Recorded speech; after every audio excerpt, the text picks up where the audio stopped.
नमस्कार। स्वागत है आपका इंडिया गेट टीवी पर। मैं हूं अजय सितिया। मित्रों, यह तो आप मानेंगे कि राहुल गांधी ने पिछले 6 महीने से खुद को सुर्खियों में बनाया हुआ है और यह किसी भी राजनीतिज्ञ के लिए बहुत बड़ी उपलब्धि है। पहले 4 महीने वह अपनी भारत जोड़ो यात्रा के कारण भारतीय मीडिया में सुर्खियों में बने हुए थे और उसके बाद लंदन में दिए गए अपने भाषणों की वजह से न सिर्फ भारत बल्कि अंतरराष्ट्रीय मीडिया में भी सुर्खियों में बने हुए हैं। जहां उन्होंने कुछ पुरानी बातें दोहराई हैं जो वह भारत में पहले भी कहते रहे हैं, तो कुछ नई बातें भी की हैं जिनकी भारत में कड़ी प्रतिक्रिया हुई है। एक बात जो शोर शराबे में दबकर रह गई, उसका विश्लेषण करने और उसे समझने की जरूरत है और यह सब हम सब के लिए बहुत ही महत्वपूर्ण है। यह समझना इसलिए भी जरूरी है कि राहुल गांधी चीन के पक्ष में बैटिंग क्यों कर रहे हैं। पहले वह सिर्फ भारत में चीन के पक्ष में बैटिंग करते हुए दिखाई देते थे, लेकिन अपने लंदन के भाषणों की वजह से वह पूरी दुनिया में चीन के पक्ष में बैटिंग करते हुए दिखाई दे रहे हैं।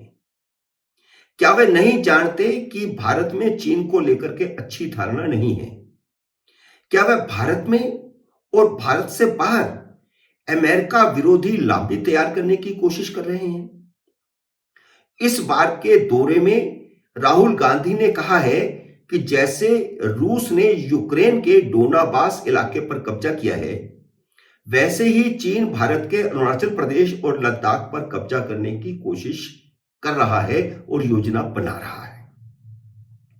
राहुल गांधी ने तर्क यह दिया है कि यूक्रेन ने अमेरिका और यूरोपियन देशों से नजदीकी नहीं बढ़ाने की शर्त नहीं मानी थी।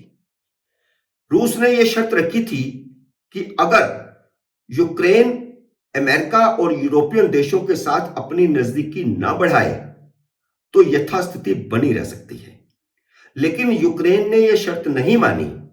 इसलिए रूस ने यूक्रेन पर हमला करके उसके 4 रणनीतिक प्रांतों पर कब्जा कर लिया। आगे राहुल गांधी कहते हैं कि उसी तरह चीन चाहता है कि भारत उसकी कीमत पर अमेरिका से संबंध न बढ़ाए। अगर भारत ने अमेरिका और यूरोपियन देशों से संबंध बढ़ाना जारी रखा तो चीन भारत पर हमला करके अरुणाचल प्रदेश और लद्दाख पर कब्जा कर लेगा। अब यह बात राहुल गांधी ने चीन की तरफ से कही है, जबकि चीन ने खुद यह बात कभी नहीं कही। इससे यह साबित होता है कि वे चीन के लिए बैटिंग कर रहे हैं। हालांकि विदेश मंत्री एस जयशंकर ने राहुल गांधी की थ्योरी को हास्यास्पद बताया है, लेकिन इसका दूसरा पहलू भी है कि जब राहुल गांधी के पास चीन को लेकर इतनी एडवांस जानकारियां हैं, तो मोदी सरकार उनकी जानकारियों को हवा में क्यों उड़ा रही है? वह उन जानकारियों को एहतियात के तौर पर इस्तेमाल क्यों नहीं कर रही?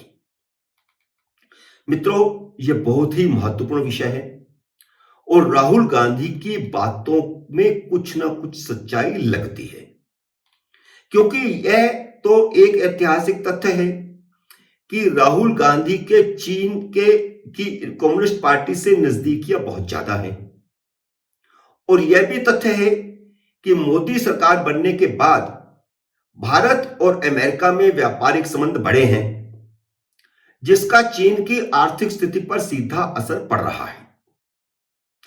इस बीच अमेरिका ने चीन पर निर्भरता छोड़कर आत्मनिर्भर बनने की ओर कदम उठाए हैं और भारत ने भी ऐसा किया है। इतना ही नहीं, बल्कि इंडो पैसिफिक में चीन को काउंटर करने के लिए भारत और अमेरिका के बीच तेजी से समझौते किए जा रहे हैं। कई सामरिक और रणनीतिक समझौते हुए हैं और रणनीतिक और सामरिक समझौते होने के बाद अब दोनों देशों के बीच सेमीकंडक्टर को लेकर एक बहुत बड़ा समझौता हुआ है। कई व्यापारिक समझौते भी हो रहे हैं, टेक्नोलॉजी के समझौते भी हो रहे हैं। लेकिन सेमीकंडक्टर को लेकर के जो समझौता हुआ है यह बहुत महत्वपूर्ण है।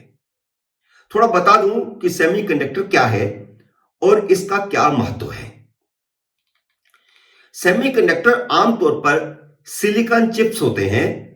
इनका कंप्यूटर, सेलफोन, गैजेट्स, व्हीकल्स और माइक्रोवेव ओवन जैसे कई प्रोडक्ट्स में इस्तेमाल होता है। यह किसी प्रोडक्ट की कंट्रोलिंग और मेमोरी फंक्शन को ऑपरेट करते हैं।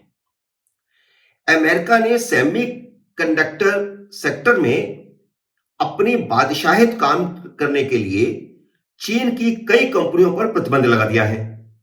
इसके साथ ही अमेरिका की कोशिश चिप सेक्टर में मजबूत सप्लाई चेन का निर्माण करने की है, जिसमें भारत का बहुत बहुत बड़ा योगदान होगा।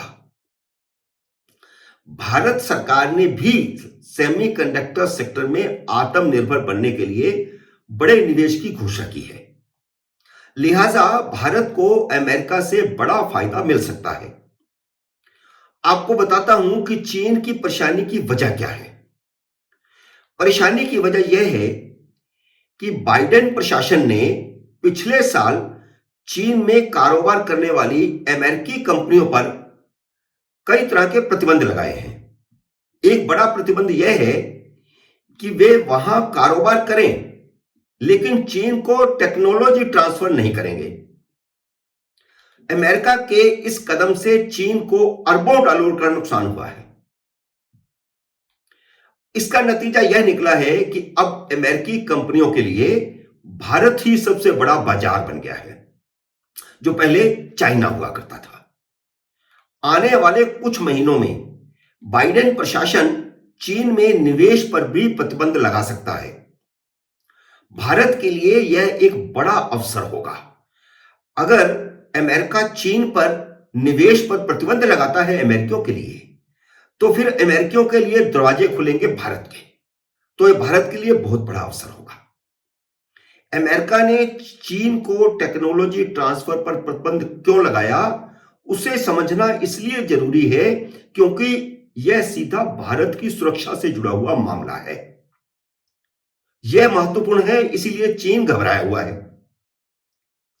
राहुल गांधी जब इंग्लैंड में थे तो अमेरिका की वाणिज्य मंत्री जीना रायमोंडो भारत में थी।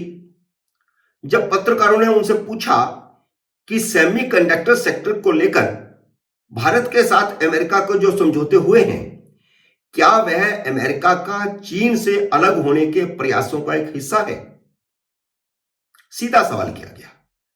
तो उन्होंने भी साफ साफ कहा कि अमेरिका को इस बात का डर है कि चीन का कम्युनिस्ट शासन उस टेक्नोलॉजी का इस्तेमाल आर्मी के लिए कर सकता है। इसलिए अमेरिकन टेक्नोलॉजी की चीन में बिक्री पर प्रतिबंध लगाए गए हैं और आगे और भी कई तरह के नियंत्रण लगाए जाएंगे। यह एक बड़ा संकेत है और भारत के लिए निवेश के दरवाजे खोलने वाला संकेत है। रायमोंडो ने जो आगे बात कही है वह इससे भी ज्यादा महत्वपूर्ण है। वह यह है कि अमेरिका की आंखें खुली हुई हैं और वह जानती है कि चीन की सेना अमेरिकन टेक्नोलॉजी तक पहुंचने की कोशिश में लगी हुई है। तो इसमें कोई शक है क्या कि चीन इस तरह की टेक्नोलॉजी का भारत और भारत जैसे उन पड़ोसी देशों के खिलाफ इस्तेमाल करना चाहता है जिनकी भूमि पर वह दावा करता रहता है। इसलिए हमें सावधान रहते हुए अमेरिका के साथ दोस्ती बढ़ाने की जरूरत है, ना कि चीन के दबाव में आने की। राहुल गांधी चीन की तरफ से बैटिंग करके अगर देश को डराना चाहते हैं तो वह गलतफहमी में है। भारत की मौजूदा सरकार किसी दबाव में आए बिना वही करेगी जो भारत और भारतवासियों के हित में होगा। अगर राहुल गांधी समझते हैं कि भारत अभी 1962 वाला भारत ही है जो चीन के आगे दब जाएगा, तो उनका फीडबैक बहुत कम है। ना तो मोदी का भारत 1962 का भारत है, ना भारत का प्रधानमंत्री जवाहरलाल नेहरू है। मित्रों, उम्मीद है मेरा यह विश्लेषण आपको पसंद आया होगा। इसे लाइक करिए, शेयर कीजिए और अगर आपने मेरे YouTube चैनल को अभी तक सब्सक्राइब नहीं किया तो कृपया सब्सक्राइब कीजिए और घंटी का बटन भी दबाइए ताकि जैसे ही मेरा नया वीडियो आए आपको सूचना आए। मेरे नए वीडियो का करिए इंतजार। तब तक नमस्कार।